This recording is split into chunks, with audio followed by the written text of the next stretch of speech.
seeing a lot of our musical heroes, passing on into eternity. But it's crazy how they just and they seem to like go in groups.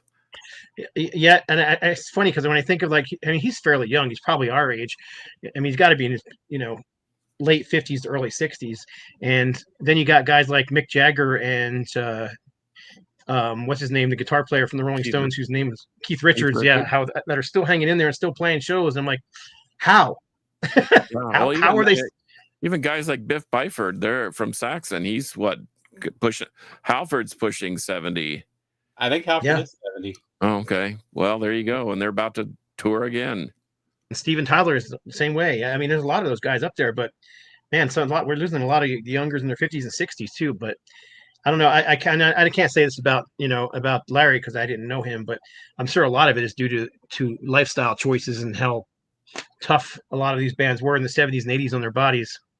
Well, even Keith Richards, I mean, he still smokes. He didn't look good when I saw him last time they came through town, though. He was leaning up against something while he was playing. He wasn't walking around or doing much on stage. So I saw you leaning up against a post, but I was tied. Was he tied to the whipping post? I was tied. But I just saw Willie and Dylan 2 weeks ago, and they're in their late 80s and early 90s, and they're both, still doing it. Yeah. It's hard to figure, man. Cancer is a complete douche.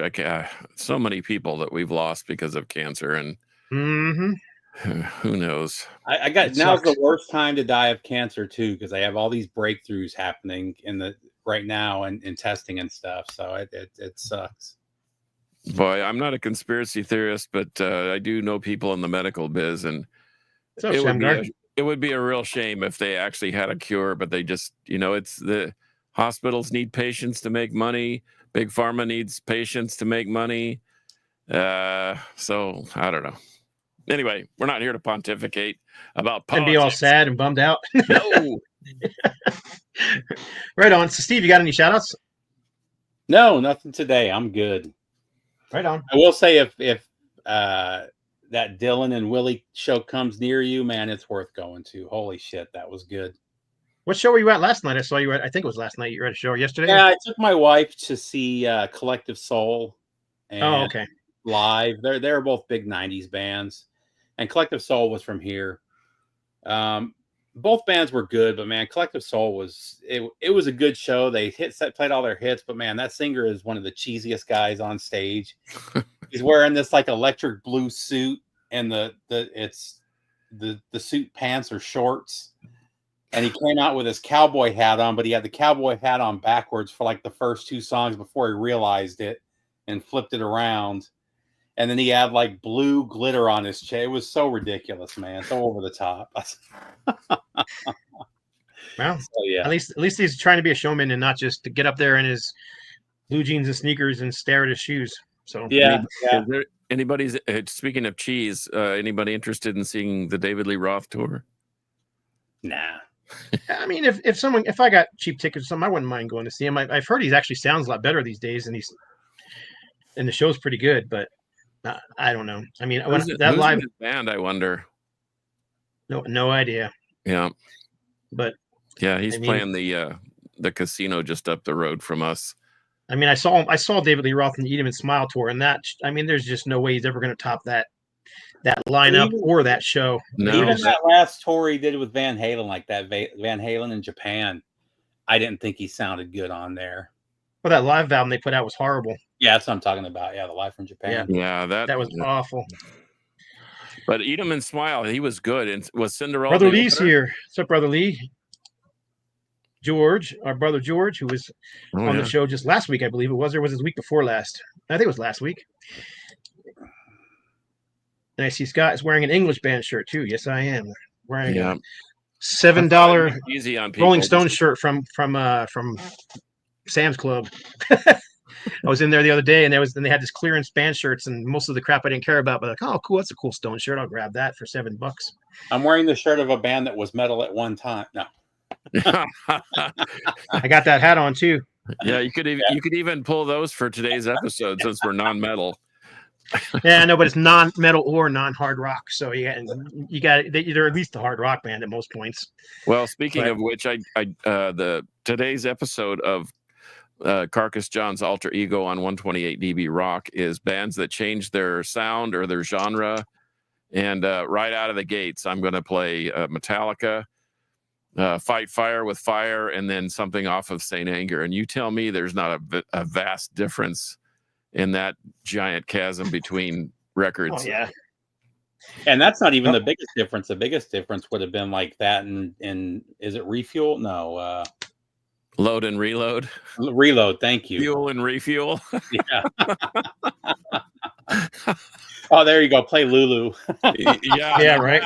You're gonna play some Voivod on there. That's I do have a Voivod track. I have something off the first album in the queue, and then I have something from Outer Limits, which is basically a classic rock record.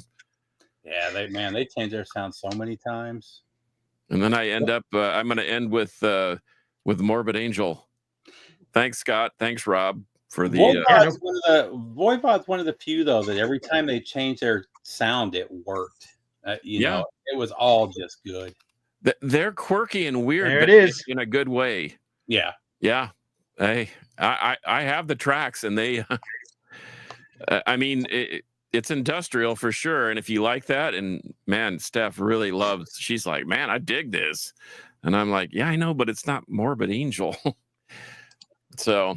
You go from Altars of Madness to that. And that's what people don't understand. It's not Morbid Angel. But it's not supposed to be Morbid Angel. It is their music, but they've had all these guys come in, all these electronic guys and techno guys, and make it into their music. So it's really a compilation of all these different bands making. Because what's industrial music, man? It's all a bunch of sampling and True. So, but yeah, it's. I'd rather listen. I'll tell you what. I'd rather listen to that album than Lulu. Oh, yeah. That's or for that matter, Saint Anger. I'd listen to Limp Bizkit before I'd listen to any one of those two. But anyhow, have you seen all the video memes going around about Metallica with what Metallica would sound like with a bad drummer, and it's just Metallica? Oh, Lars, we give him such grief, but Oh, it's like I mentioned on my. I'm going to mention later that Metallica is one of the great cover bands of our time. Oh yeah, for sure. I mean, they play all that stuff, all that Am I Evil and stuff from Budgie and Bread Fan or whatever. But nobody knew. They thought, man, these guys are killer. This music is great. They just never bothered to say, yeah, well, this is a European band that nobody knows about. And they just thought it was Metallica being great. But Am I Evil is the best song Metallica ever released. That's still my favorite. I love their version of that song. And it is the song that got me into Diamond. I didn't know who Diamond was before that. Yeah. So yeah, but talk about a one-hit wonder. What's up, Dimebag Dave? Anyway, got Peach. All right, well, I do have one thing I wanted to show. I got an advanced copy of the new Triton Alliance album in the mail, the CD. So if you're into prog metal or prog rock or whatever you want to call this stuff, this is a fantastic collection, and it's got a huge fat book. And there's no lyrics in the book because the Larry Dean, who is the guitar player, vocalist, main guy in the band, he wrote the entire history of the band. I mean, it's like literally a book. And then on top of that, he wrote notes, and on each song, it's on the compilation, why he chose that song, what they were thinking when they wrote that song. It's really, really a cool package. Is that a re-record? Did they go back in and re-record those songs, or did they just grab? No, it's a compilation. It's a compilation of all their songs from past albums, and chosen by him. So yeah, it's not re-recorded, but it is all remastered by the great Rob Caldwell. So, and it sounds spectacular. You almost said Rob Halford there. I caught that. All right, on. So before we get into our program, we have some business we need to attend to.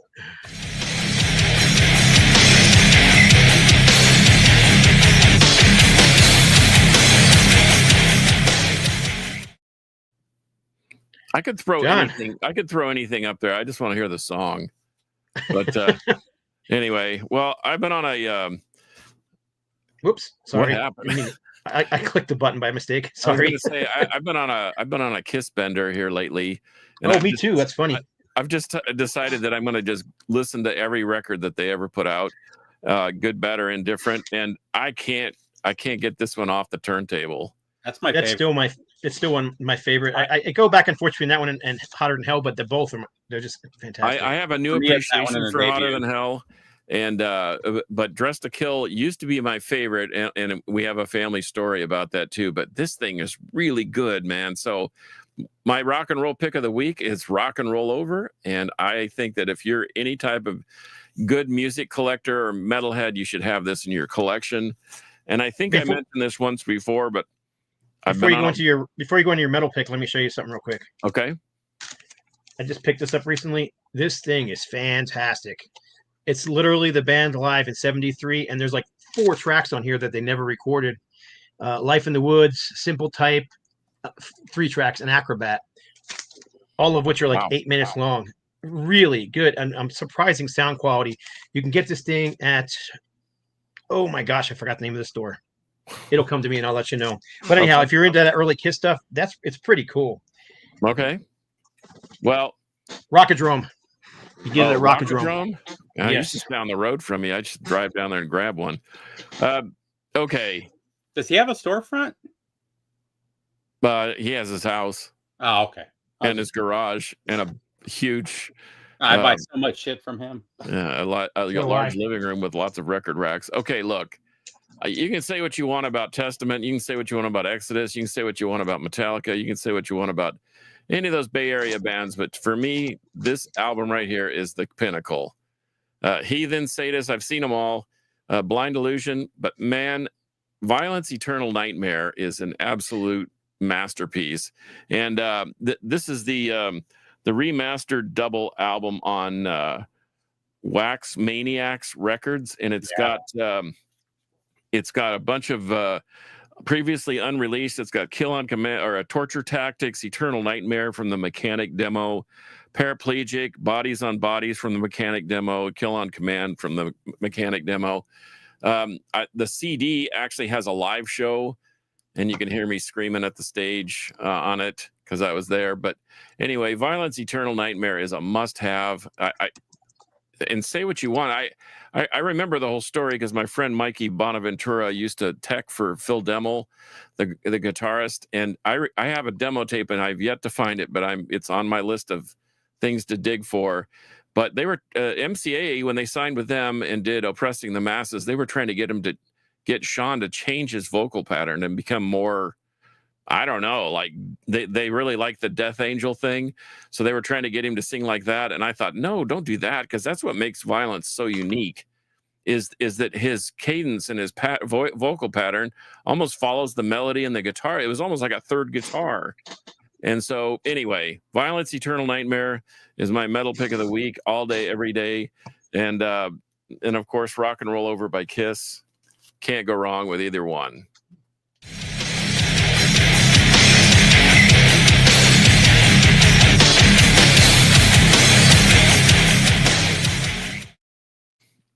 And there you have it. Pick of the week.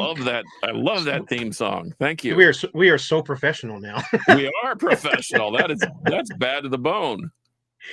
Okay, so we got a few comments here. Budgie, we talked about them quite a bit. Was it last week? Yep, great Kiss. I agree. It's Rock and Roll Over.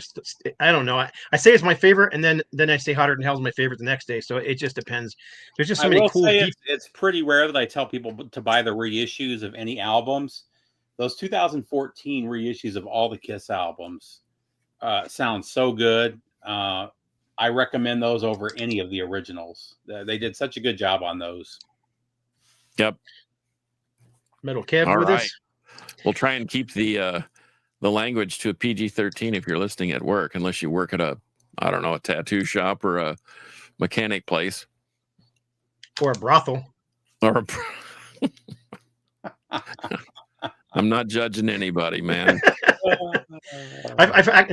Shannon said Creatures of the Night is their best. And that's a favorite of mine, too. It'd probably make my top 5. I see the thing is people want to complain about Kiss and that, you know, after the original four left, blah, blah, blah, they're not that good. And even those other albums are good. Creatures of the Night, that's another good one. I actually listened to Monster. I thought I was going to start at the beginning and then go to the end and then kind of work my way towards the middle.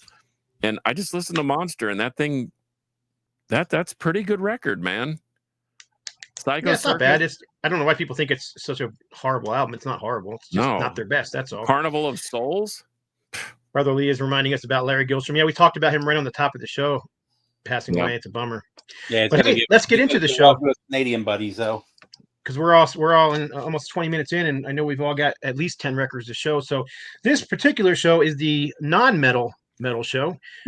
We decided to show some of our favorites. I mean, obviously we all listen to hard rock and metal. We talk about it all the time, and it's pretty much all we talk about. I mean, I was playing Penetration in my car today, so I mean, you can't get much more metal than that, right? Is that from the guy in Syracuse? I don't know if they're from Syracuse or not. That's the Penetration from Syracuse. Oh, yeah, it could be. I don't know. I didn't know they were from. This is where their album's Return to Sodom, but anyhow, it's just I don't just call it brutal death metal. But let's get into it. We'll just start with Steve, and we'll go around clockwise, and we'll just start showing off some of our favorite non-metal, non-hard rock albums. See what everybody else says. Favorite. These are just some cool ones to check out. Some of these are my favorites. This is my favorite from this particular artist. So we were just talking before the show. I just saw Willie Nelson and Bob Dylan a week and a half ago, and decided to pull out my favorite Bob Dylan record of all time, and that's Desire. You know, most people talk about Blonde on Blonde and you know, some of his other bigger albums. It doesn't get much better than this. This thing is so good. Hurricane is the hit track off of here, but it's actually, I think it's the weakest track on the album, which says a lot because that's a great track. But One More Cup of Coffee with Emmylou Harris is one of my favorite Dylan songs of all time. And it's just one of those 10-star records. Right on. Okay. What you got, John? Well, I'm going to get this out of the way because it's a cassette. I have a cassette. Let's see if I can get the glare off of it. Right there. This is a DJ, and this is only available, one of 100, by a DJ named Flying Monk.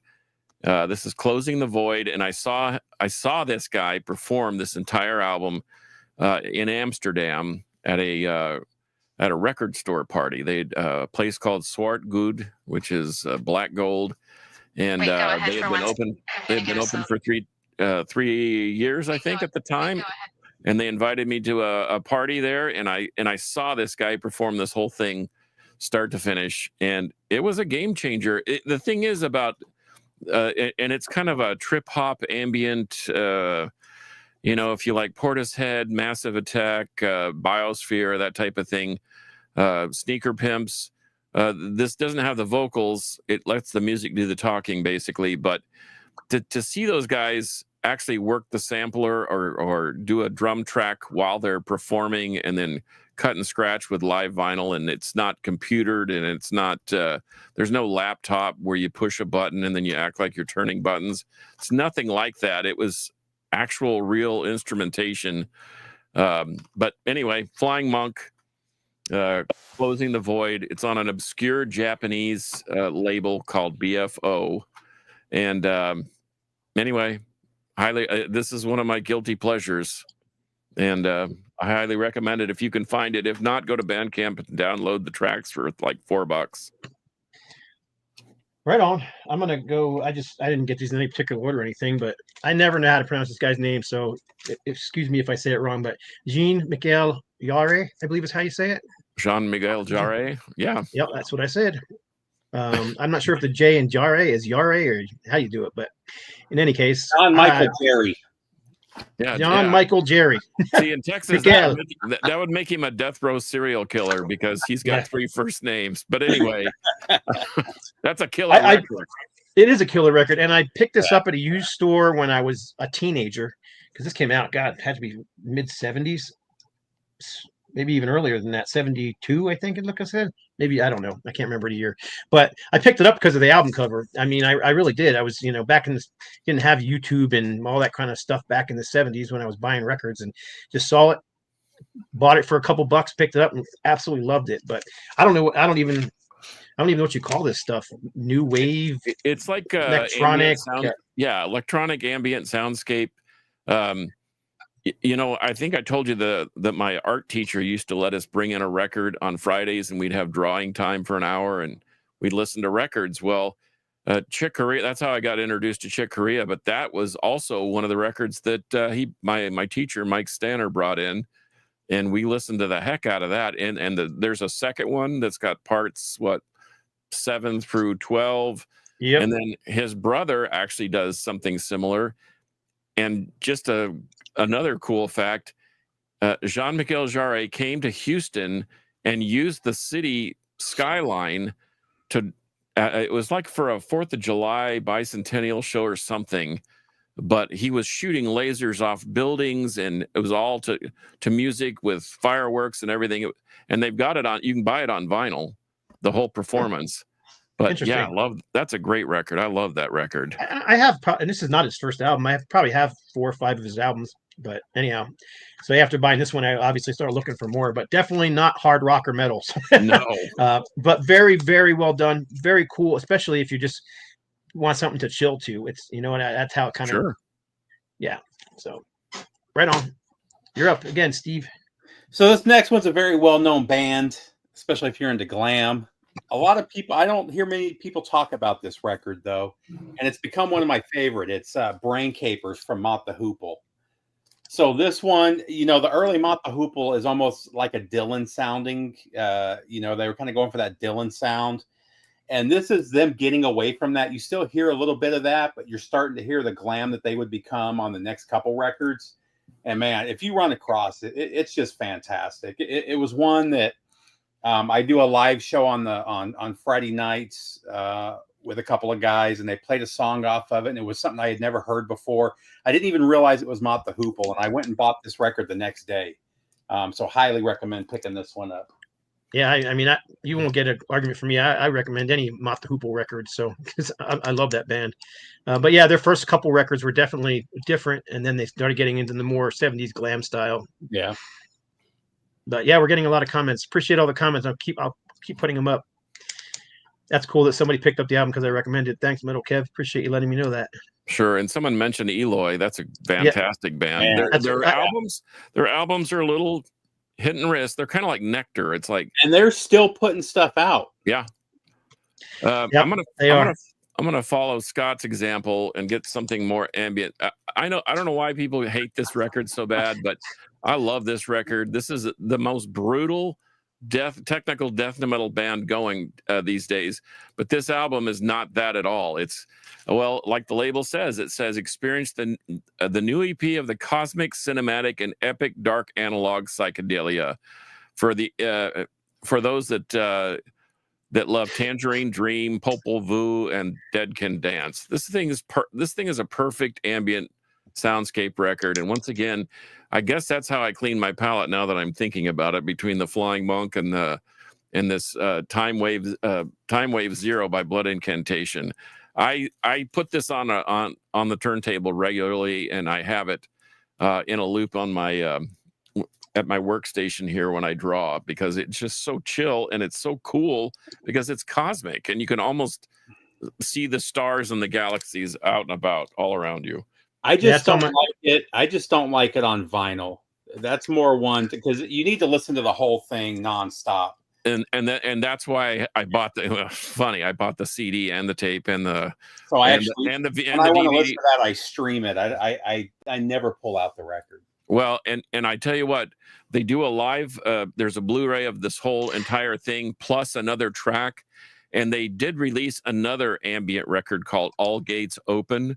And when you buy the box set, you get that other album also, but it's along the same. It's 3 or 4 more tracks of basically Time Wave Zero, and if you buy the Blu-ray, you can watch the entire performance without interruption. It's pretty cool. Right on.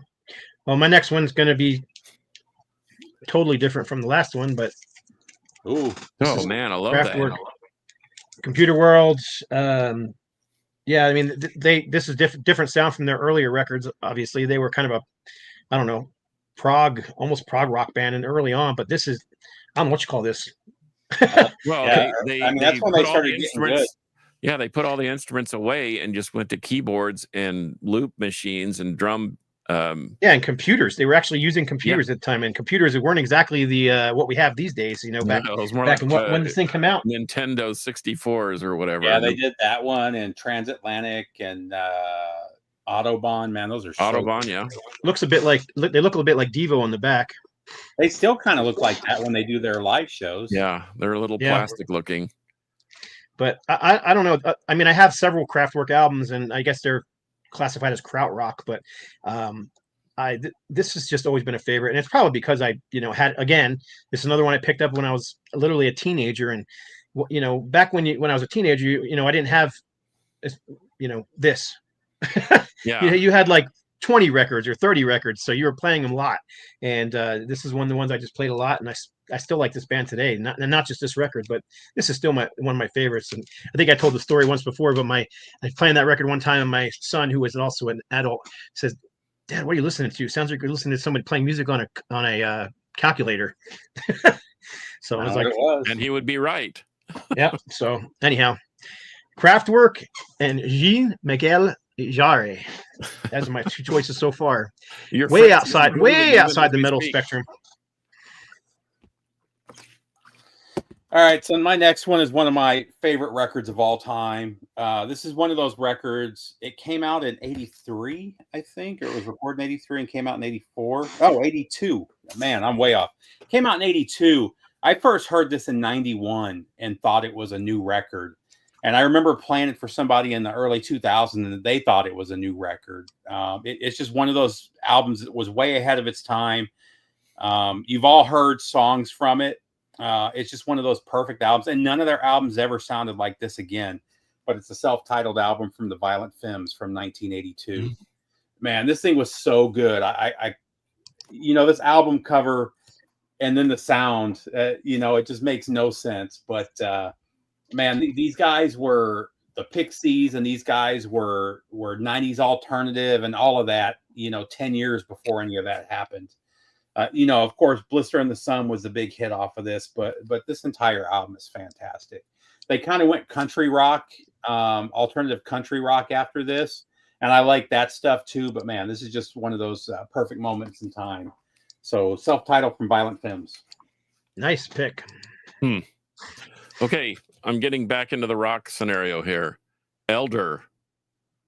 They used to be a three-piece. I think they've added a keyboard player, which I really dig. I'm sort of into that high desert rock stuff that ventures, kind of like Earthless and King Buffalo, and not so much as Fu Manchu. Fu Manchu is just straight up rock and roll, but this has a little more ambience to it. Reflections of a Floating City is another good one, but this in particular, this is the Gold and Silver Sessions. It's got 3 tracks, and that's it. And it is, man, it varies between ambient rock and Pink Floyd, and there's a lot of going on for 3 guys plus a keyboard player, I guess, at times. But I can't recommend Elder highly enough. They're a solid band. They put out 9 records, and this is by far my favorite. And so once again, I saw them last year. They opened for Tool, and man, they were fantastic. They were I saw them opening for Wofat and Mothership one time. Here at Double Wide, which is a famous kind of a punk bar down in Deep Ellum in Dallas, and super nice guys. I mean, the Californians tend to be kind of nice, for some reason, very polite. Maybe it's just because they get out of their communist country for a while and they experience freedom and cheap gas. But anyway, they're touring again, and I can't recommend them highly enough because they're just really good. And anybody with nearly 10 records under their belt they're going to be good. That's just all there is to it. So I don't know I think they're playing Ripple Fest in Austin, which is my birthday weekend, the 19th through the 21st of September. We're going to go down there and check out Moss Generator, and then Mothership is back together, and they're headlining that Saturday night after Wofat plays. So it'll be kind of exciting. But Elder's not till the next day, I think. But yeah, see them if you can. They're great. Right on. I'm going to show this one, and I really had a hard time picking one from this band. So basically what I did is I stuck my hand in the collection and grabbed one because there was just no way for me to pick one particular album as a favorite. But Ozric Tentacles, someone had to say it. Well, Jurassic Shift. I'm gonna second your notion because everyone expected me to pull out Ozric Tentacles, but what I did is I pulled out one from one of their side projects. And funny, the colors kind of match. This is Eat Static, which is Joey Hinton and Merv Pepler, the bass player. Right on. Yeah, I almost did the same thing. Pulled out one of the Ed Wynn solo projects because I thought, he's going to show this. But I'm like, you know what? I love if I'm in the mood. This band there's no better band. And that's a great record. That is stellar. Yeah, and I was a few years ago. Oh gosh, maybe 8-9 years ago now. I was dealing with some stupid ass depression that was driving me up a friggin' wall, and Carcass John, made me this killer CD compilation of Jurassic of Ozric Tentacles, and that is still my favorite. That particular compilation, which I don't own anymore, is still my favorite thing from them, just because I guess it was the first thing I heard and what's got me into them. But yeah, I absolutely love this thing. Time out and stop you right there. I've got a package waiting for you, and I've redone the compilation for you. Right on. I think I told you, but I gave my copy to a friend, and that friend recently passed away. So, but I just thought it was something he could enjoy and listen to.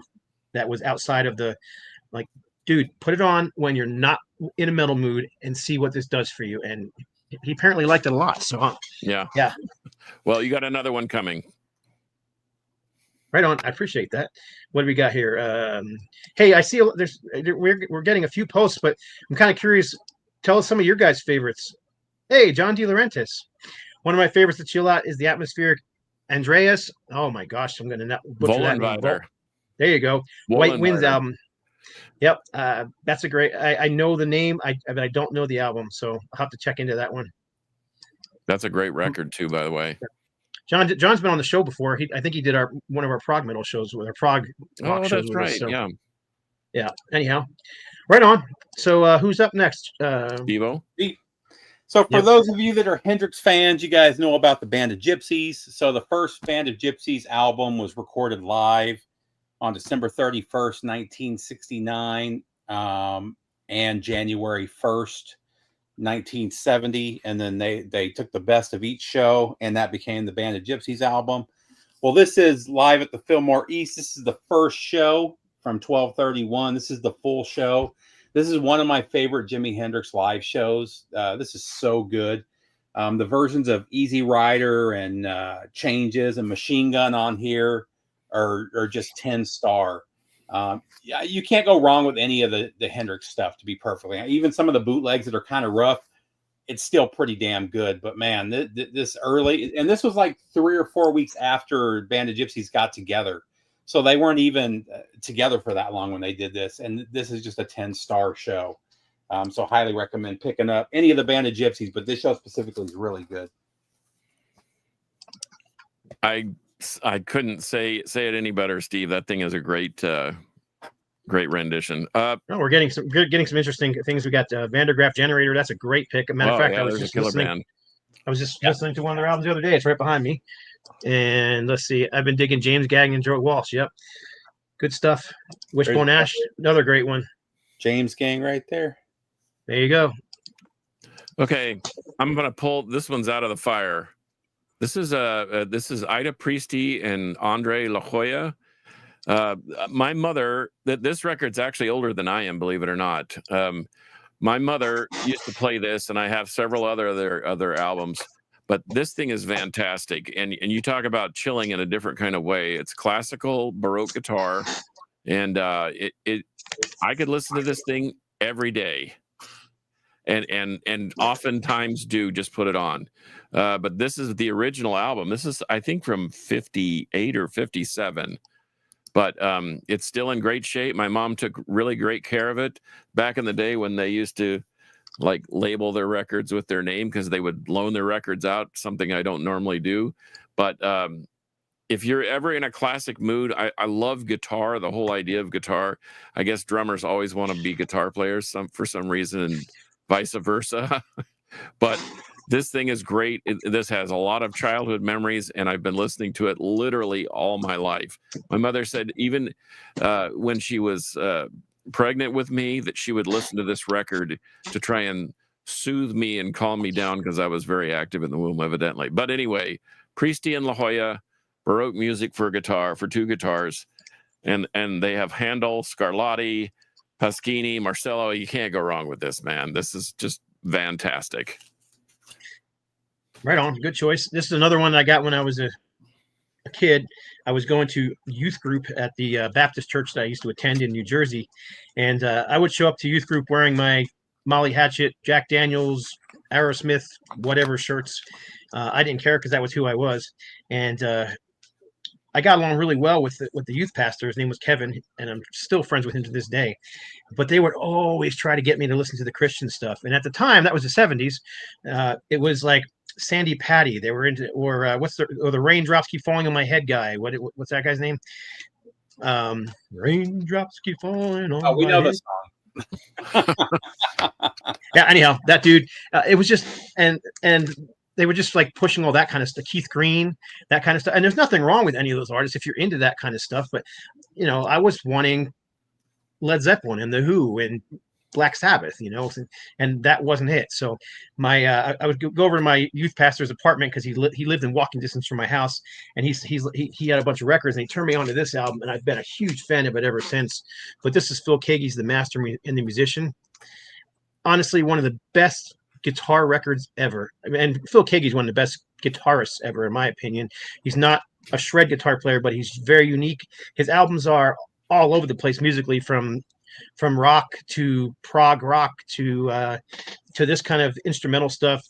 I actually pulled two of them. The Wind and the Wuthering. Wind and the Wuthering. That's Genesis. The Wind and the Wheat.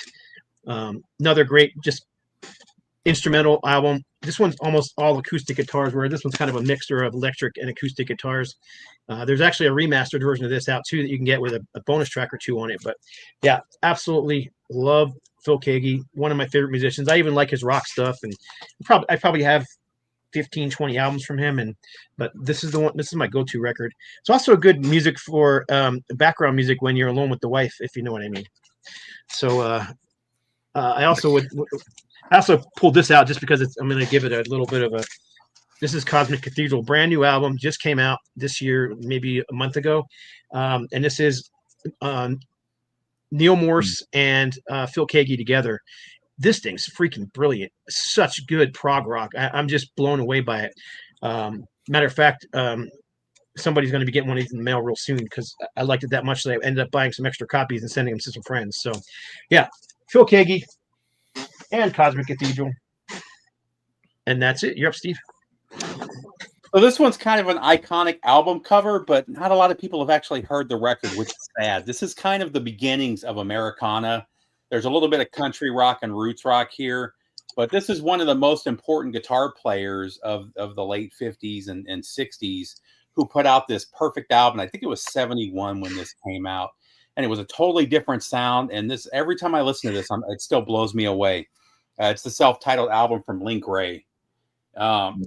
This is so good. It's getting harder and harder to find. The prices are going crazy on it, but man, there's not a bad track on here.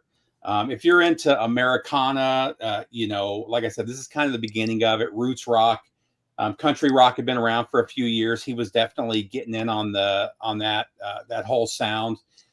This and that first Flying Burritos Brothers albums are both 10-star records that you should have in the collection. But if you run across this, man, it's just so good. So Link Wray. Yeah, we need to step on the gas pedal. We're at almost 45 minutes here, and I still got a lot to show. So okay, I'm gonna. This is a foursome here because for the same reason that I showed the Flying Monk, I'm gonna show this. This is a DJ named 2814, and I didn't know what that meant. He's a Japanese fellow that I saw in Amsterdam at this party. And I said, where did you get the name 2814? And he said that he had lived in Amsterdam for 2,814 days before he got sober.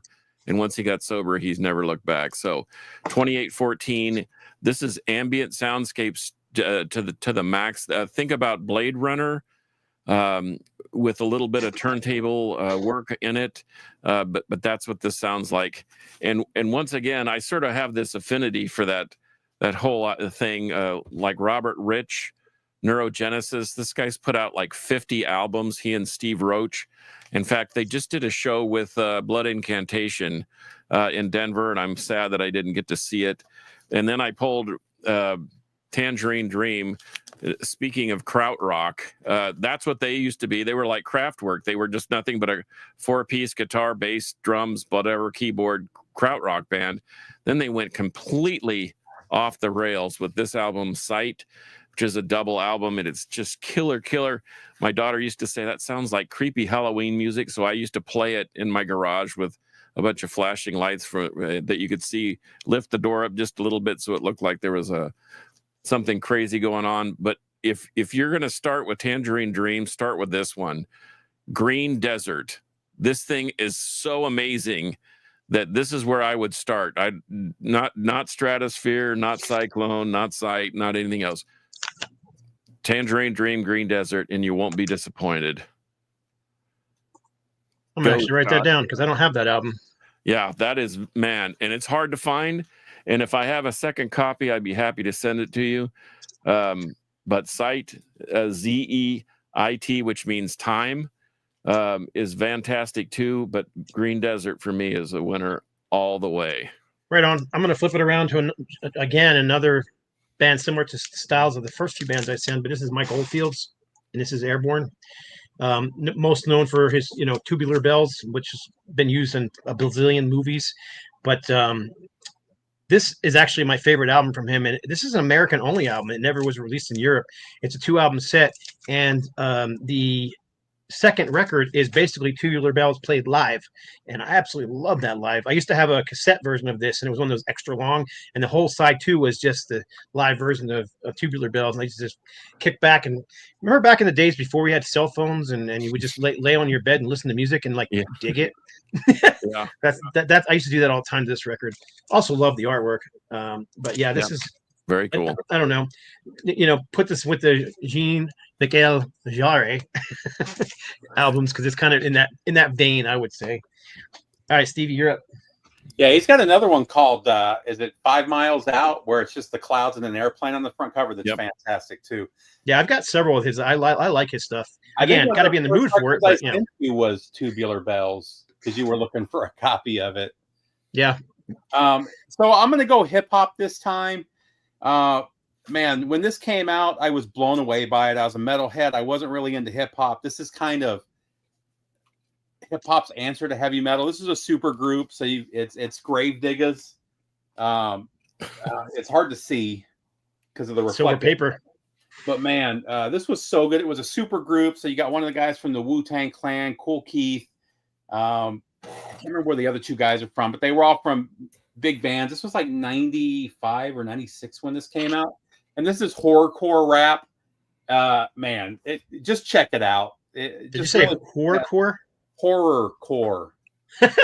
Horrorcore rap. Right on. It kind of created the sound with. There were a couple of other bands that kind of did satanic rap. This isn't satanic. This is just more horror and gore. And they did 2 more albums. The other 2 albums aren't near as good as this one. This is just one of those perfect moments that they put out.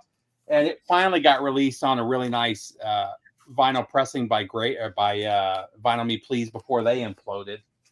And then another favorite, these are, if I was to do a top 10 of hip hop records, both of these would be in my top 5. And the second one, this isn't the traditional cover because this is a deluxe edition, but this is Bizarre Ride to the Far Side, which came out in the early 90s too. And just a perfect album from beginning to end. They had a few hits, but man, there's not a bad minute on this album. Highly recommend this one too. So I don't know what happened, Steve. You started showing rap, and all of a sudden we lost all our viewers. That's okay. Well, I'm just kidding. I actually like rap too, so I'm not. We're gonna lose a couple more, although this isn't rap. This is DJ Crush and Toshinori Kondo. They did 2 or 3 albums together. And let me tell you what, DJ Crush, no matter what anybody says, no matter what the documentary on Netflix is saying, this guy invented cutting and scratching with real vinyl.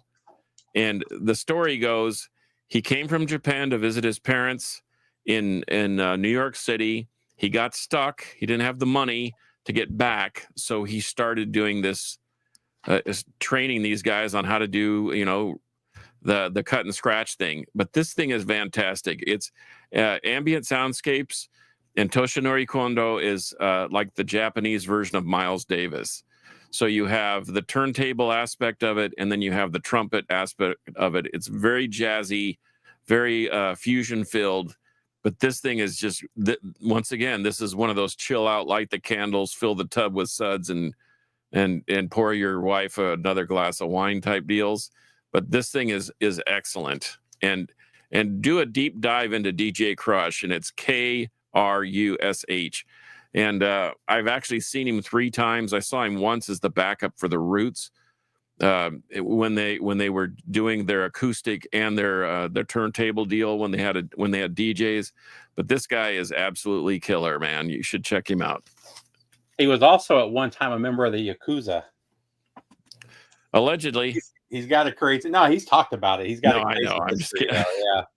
Well, you got to have money in Japan, and he had plenty of backing. And in fact, he owns several clubs. And one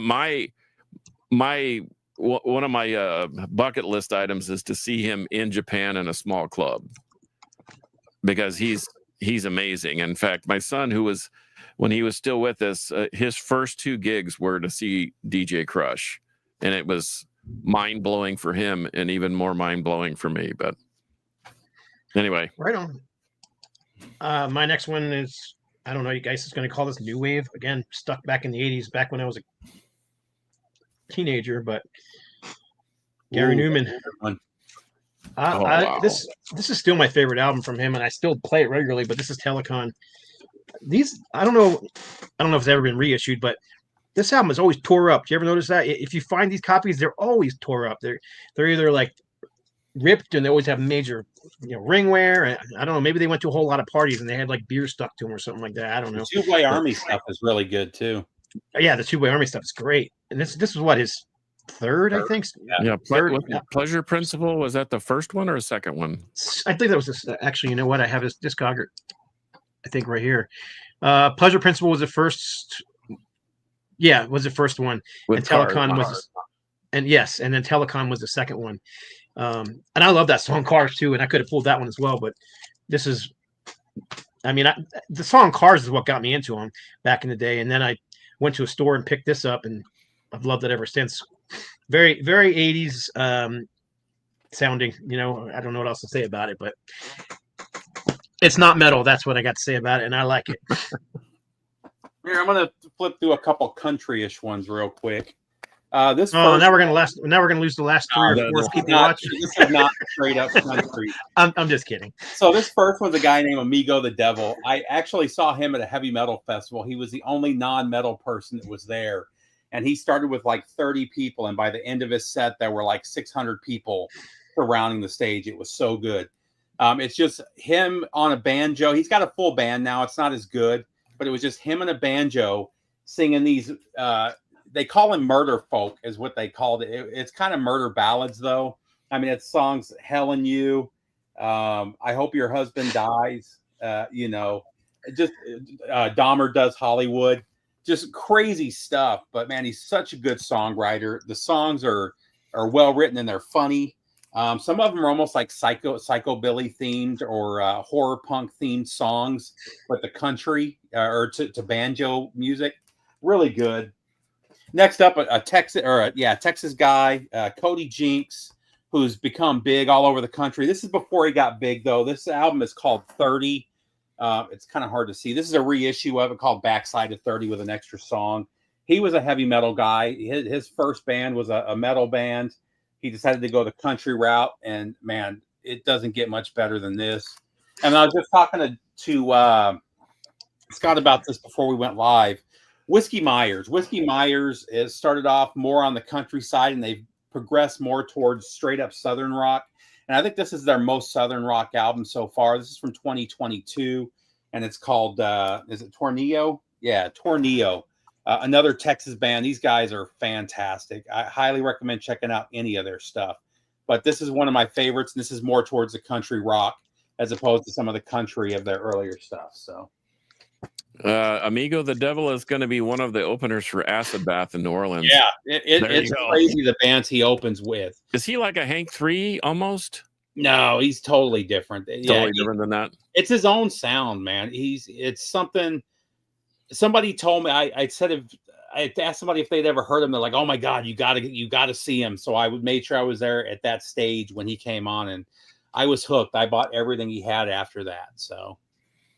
Okay, well, I sort of have this affinity for 90s post-punk kind of synth pop. So Portishead, I love this. Record. If you, and Sonic, this is the remastered Half Speed Master limited edition vinyl. The live one's really good too. And yes, live at the Roseland Ballroom. This also, Boy Harsher. I saw them at opening for Power Trip, Carcass, Razor, an insane group, including Drab Majesty. It's a brother-sister team. It's kind of like I don't know, danceable synth pop. And then, so speaking of which, the queen of danceable synth pop, Billie Eilish. I don't know what it is about her. She's very haunting. The melodies are creepy, and the songs are just pretty killer. And so I actually have everything she's ever put out. Miss William Eyelash is Rain. Or whatever. And I know she's weird. They're all weird. I mean, think about all our musician people. Most of them are kind of weird. I mean, she's exceptionally weird. She and her brother. Oh, but so cool Boy Harsher. They recorded those early albums, just her and her brother in her bedroom. Yeah. And now they're, I mean, and I think this thing's a masterpiece, to be honest with you. And Ocean Eyes, Party Favor, Copycat.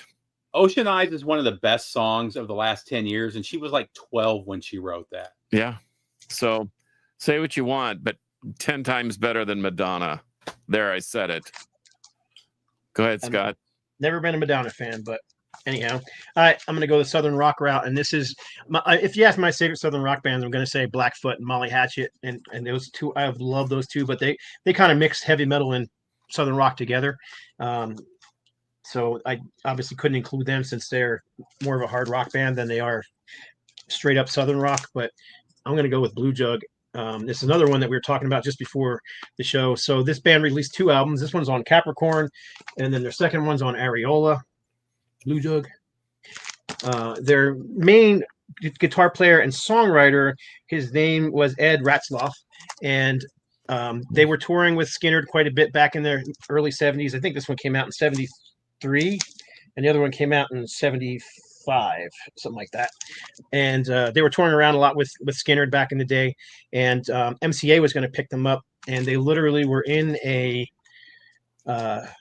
meeting to sign the record contract with MCA, and they started fighting with the label over lyrics. And basically the label said that they needed to tone down their lyrics, and not that this is a Christian band by any stretch of the imagination, but they had some spiritual topics. And I mean, they grew up in the South, so they probably were growing up in the small town churches and that kind of thing. And they told them anyhow they started arguing about that, and so Ed Ratzlaff walked out of the room. That was the end of the band. No record contract with MCA, and he ended up putting out two solo albums on his own that I also like. And he went way into the gospel route on that one. It was still Southern rock, but the lyrics were all, very much in the gospel route. But these weren't. I mean, you got songs like "Hard Luck Jimmy," "It's a Fact," "Poor Virginia," "Sugar Man," "When the Moon Rises." So, anyhow, Blue Jug. You can't go wrong if you like Southern rock. They kind of remind me a little bit of the Outlaws, which I almost also pulled, but I ended up going with Blue Jug instead. Although I do have one of the Outlaws records sitting here, getting ready to play the next day. Kind of curious if any of you guys like this album. I don't dislike it. How about that? Yeah, I don't dislike it either. I just haven't heard it in a bazillion years, so I thought, I'm going to pull that one out and give it a listen. Yep. But anyhow, Blue Jug, Ed Ratzloff. I like them all four. It's funny because I said that I just sent Ed Ratzloff record to Steve to check out. So I had to pull some punk. I wasn't sure what to pull. I say that this is the first one that popped to mind. And I was going to pull something cooler, but it just comes back to this is one of my all-time favorites. I love these guys live. Los Angeles from X, just one of those perfect records. There's not a bad moment on here. I like everything that X has released. Just saw them 6-7 months ago. John Doe is just the bass player is just one of those Renaissance men. He did all the X albums. He's got like 10 of his own albums. He's been in like 100 movies. He's written a couple books. Really killer though. If you're interested in getting into punk, this is a great start. And again, this is another band that kind of went almost country rock on their next album. But man, just fantastic. Just one of those perfect punk albums. I saw them at the Whiskey with Blood on the Saddle and an early rendition of Dwight Yoakam before he was signed. Well, John De Laurentiis, he proves once again that two Johns do make a right. And I pulled this. You speaking of Southern rock? I mean, these guys are from Georgia, right? Right up the road. Right up the road. I've actually met a couple of them. I have that exact copy, the MoFi, signed by Cindy. Oh my gosh, this thing is so great. My sister just saw them in Vegas. I guess they did a 2-week thing out there, and I thought that was the last that they'd ever play. I've seen them playing some big shows, but man, this thing, I spun this thing like you have no idea, doing New Wave Night at the Star Palace back in the 80s, early 80s, and 6060842. There's a moon in the sky, and guess what, Steve? It's called The Moon. And Planet Claire, 52 Girls, Dance This Mess Around, Rock Lobster. I mean, you can't go wrong with this record. It's amazing. They have this guitar or this surf guitar sound in Georgia.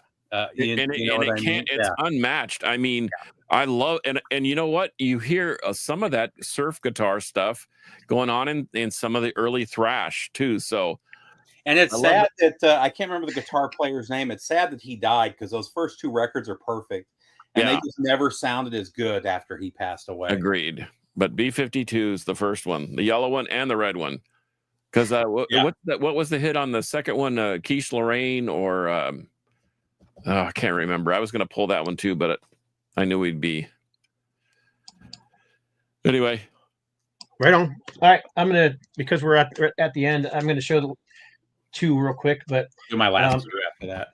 Yeah, I've showed this album a million times. It's one of my all-time favorite albums. I've always considered it a precursor to Industrial, but this is Nectar's Recycled.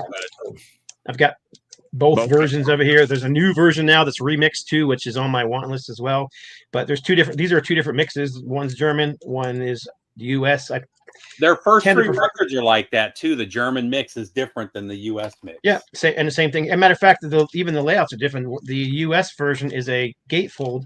The German version is not a gatefold, but comes with a poster. So So which one do you like better? What mix do you like better? I like the German on all three of them. I don't mind. I like them both. I grew up on the US mix. I basically discovered these guys, went into a 5 and dime store, if you guys remember what those are, showing my age there. Mm-hmm. And I bought for a quarter each 4 8-track tapes, and one of them was Nectar Recycled. Another one was Sex Pistols, Nevermind the Bollocks, and Thin Lizzy, Chinatown. I can't remember what the other one was, but anyhow, my buddy still had an 8-track player in his beater car, so we would play those things constantly, and this thing just got played to death. That's when I discovered my dad had an old 8-track player down in the basement, so I pulled it out and hooked it up to my stereo, and played it. I don't have it anymore. I wish I did, but one of my favorite albums. And then this is prog/pop rock. I love this band's whole catalog, but Abacab. Do you have all 4 different covers? There's 4 different covers of that album. Yes, I do. Hang on a second. My computer just closed everything all of a sudden. But yes, I have actually 5 versions here. So this is a weird one because it's a Bulgarian pressing. It's flat. It doesn't have a spine or anything like that. But yes, here's the 4 pressings. There's 1, 2, 3, and 4. Yep. And these are all U.S. pressings. I have 1 Canadian pressing in here. One of these is Canadian pressing. That one.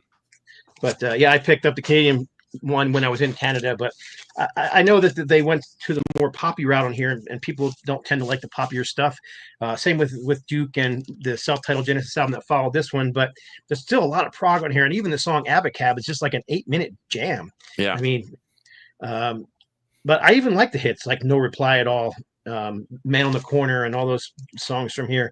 But I easily could have pulled any of the. I was actually listening to Wind and Wuthering today, so I almost pulled that one. But this one and Duke, I don't know. They're just some of my favorite records of all time. Thunder 3 is one of my favorite, and that's an opus, man. And then I'll show this one too when I got it here. But this is Glass Harp, kind of a cheat because this is also Phil Keaggy.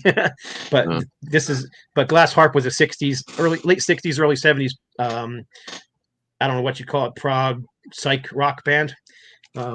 Everybody knows Phil Keaggy is, a Christian and has a lot of Christian music, but this was his pre-Christian band, Glass Harp was, and this is their first album.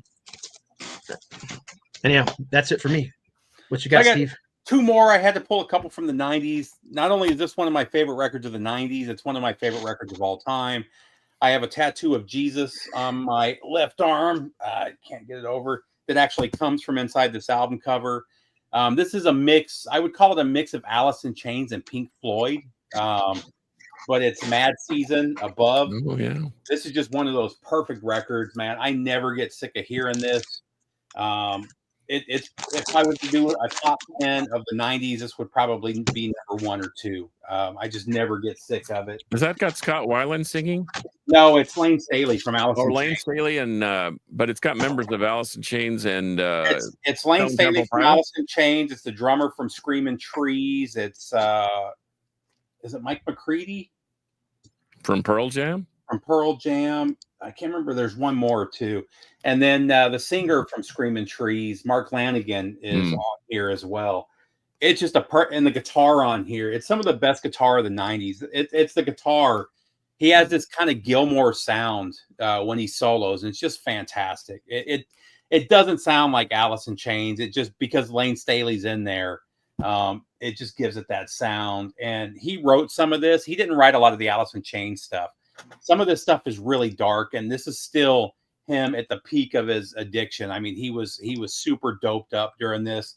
They actually did it. 2 of the guys from the band had just got out of rehab and were clean, and the idea was to do this project as a way to get Lane Staley to go into rehab, which unfortunately didn't happen. He passed away a few years later. But man, talk about a perfect record. I wish they would have done some live. They did like 2 live shows, and that was it. And then this album, and the Live at the Moore Theater is fantastic too. And then the last one. So this is a kind of a weird band. The singer is the main guy. I can't remember his name. He had a really good band on this first record. He completely alienated the whole band. The second album was basically a whole different band with him. But it's him and an acoustic guitar, but it's with a full band behind him, and it's fantastic. It's called Days of the New. Mm-hmm. And man, I've listened to this a million times, and it's just, when you want to just chill and relax and listen to some mellow music, this is the first thing that I put on. He had a second album it's not as good, but it's close. And then he wrote a third album that just got released a couple years ago, but it was recorded in the 90s during this same era. But 10-star record right here. It finally got released on MOV. This is one that had never been released to vinyl until this came out. So I was really happy. So that's it for me. Days of the New and Mad Season. Okay. I'll be fast. I've mentioned this thing tons and tons of times. Jeff Beck, Blow by Blow. Yes, this is the Half Speed Master, and it sounds great. Once again, hearkening back to that art class with Mike Stanner, my coach and teacher. I would be remiss if I didn't mention Pink Floyd. Wish You Were Here. I actually sat in Death Valley on a dune and listened to the earth move while I had the headphones on while I was listening to this. So it has some real significance. And then I'll finish with something super modern. This is a Metal Blade band called If These Trees Could Talk. This is the Red Forest album. I don't know how to describe this other than a metallic ambient soundscape. It's mostly instrumental. There's some vocal stylings on here, but I don't even know how to describe how great this thing is. But so If These Trees Could Talk, and once again, like I said, they're on Metal Blade, which is weird that they would be on that label, because this doesn't sound like anything that would be on that label. But if you like that type of thing, like Leaving from Oakland, or even Bleed from Denton, Texas, man, this is for you. It just fantastic. And thanks for letting us indulge ourselves in cleansing our palate of all metal for just at least an hour. Yeah, it was just, I mean, I just thought it was a fun thing to do. I mean, we don't just listen to hard rock and metal. I mean, I don't know a whole lot of people who do. Maybe when we were younger, but even then, when I was a teenager, I listened to all kinds of crap. But I still loved my metal and played it a lot, and considered myself a metalhead, and had my battle jack and all the other stuff. But hey, just one more. We were more limited when we were kids, though. Because one more quick one that I forgot was Drain SCH. So if you guys haven't heard, so this is Mrs. Tony Iommi. Those chicks rule, man. This was her band. This album was fantastic. Kind of going for that Alice in Chains sound, but kind of did their own thing with it. With a second guitar, though. And I never get sick of this one either. This one's fantastic. Unfortunately, she married Tony Iommi, or they started dating, and she kind of gave up on the band, to be the wife. I would love to have heard more of them, but fantastic album. So sorry. Yep. Right on. All right. Well, we went over a little bit, but appreciate everybody sticking around. We didn't really lose anybody, so appreciate that. Let's see, we got any more comments? That's a good suggestion too. I don't know. See, I always consider Queen a hard rock band, though. So that's why I wouldn't. Early stuff, it keeps popping up on my player. The first 3 albums, dude, they were way different before they went more pop. Yeah. Oh yeah, they were definitely. I mean, they were like powerful, I said, man. Power. They were heavy. Yeah, they were a heavy rock band in the 70s. So I think I told you I got a magazine that pairs them against Aerosmith for the heavy metal crown of 78 or 77 or whatever it was. But Aerosmith won. Yeah. The popular vote. Stone Cold Crazy. I mean, come on. That's the same band that did Night at the Opera. You know what I mean? It's crazy. Yep.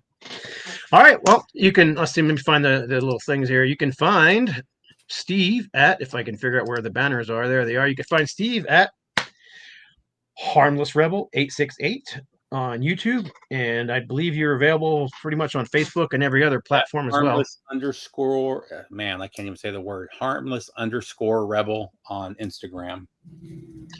Those wondering where Kevin was today, he ended up having to work, even though he's retired. He does work part-time here and there to make some extra money. I mean, what do you got? You got to do that when you're a vinyl fanatic like the rest of us. Matter of fact, a little thing popped up on my phone while we were doing the show that said the average person spends $250 a year on their hobbies. And I'm like, yeah. I wish. Might add another 0 to that one, please. Yeah, exactly. Anyhow, so you can find Kevin on Old Metal Rocker 66. You can find, where are you? We can find John at Carcass John Art on Instagram, and you can also find him at 128 DB Rock with Carcass John's alter ego. In fact, tonight at 10 o'clock, download the free app and you can listen to my genre bending list of superstars. And then there's always the Crypt on Saturday night at 9 o'clock. And that is the heaviest of the heavy. And as Metal Rob said, all the gurgling and gargling that you'd want. So, and Metal Rob, what's his show? The Metal Rob Show. Which is on every day at what time? At 3 o'clock Central Standard Time. Right on. And it's actually pretty good. I'm not a popular radio rock kind of guy, but he throws in enough stuff that it's very interesting, and I gotta hand it to the little fella. He really has a good show. And then you can find me on Instagram at No Life Till Metal. You can find me on YouTube at Scott Waters or No Life Till Metal. You can find me on Facebook or Instagram or any of those fun places that everybody hangs out on. All the old guys hang out on Facebook. All the young people hang out on all the other apps. But whatever. We're old guys. So that's it. Well, we got one more suggestion. Paul Rogers. The dude from Bad Company? Yeah.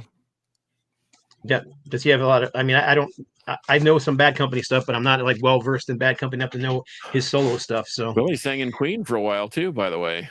Yeah, I wasn't real impressed with that. Come on, I mean, not. I mean, he's a great singer, but it's just, yeah.